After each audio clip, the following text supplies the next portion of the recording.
Pharma city రద్దుపై స్పష్టమైన ప్రకటన చేయాలన్నారు సిపిఎం రాష్ట్ర కార్యదర్శి జాన్ వెస్లీ. రంగారెడ్డి జిల్లా యాచారం మండలం మేడిపల్లిలో ఫార్మాసిటీలో భూములు కోల్పోయిన వారిని కలిశారు.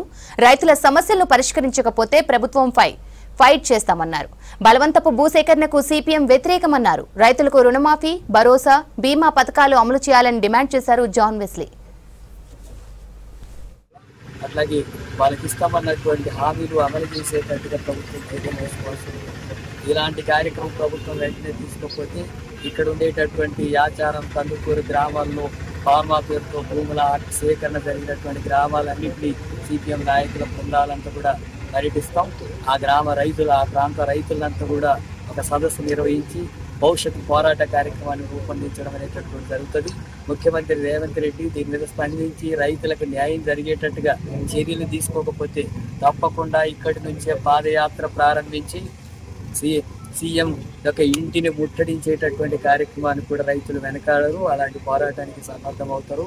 ఇప్పటికైనా ఈ సమస్య మీద వెంటనే ముఖ్యమంత్రి స్పందించాలి. అలాగే స్థానిక ఎమ్మెల్యే ఎన్నికలకు ముందేమో రైతుల పక్షాన్ని నిలబడతాను, దీనికోసం పోరాడతానని చెప్పి ఇది రద్దు చేయిస్తాము, మేము అధికారులకు వస్తానని మాట్లాడాడు. ఇప్పుడేమో రైతుల దగ్గరికి రావడం లేదు. భూసేకరణ జరుగుతున్నటువంటి దానికి అండగా నిలబడేటటువంటి ప్రయత్నం జరుగుతుంది. వెనక రైతుల భూముల్ని కాకపోని కోట్ల రూపాయలంతా కూడా దండుకోవడానికి ఒక నాయకత్వం, కొంత యంత్రాంగం అంతా కూడా పనిచేస్తున్నటువంటి పరిస్థితి. అధికారులు కూడా అందుకు సహకరిస్తున్నారనేటటువంటి విషయాలు తెలుస్తున్నాయి. కాబట్టి ఇటువంటి విషయాలన్నిటి మీద ప్రజాస్వామ్యంలో ఎండగడతాం.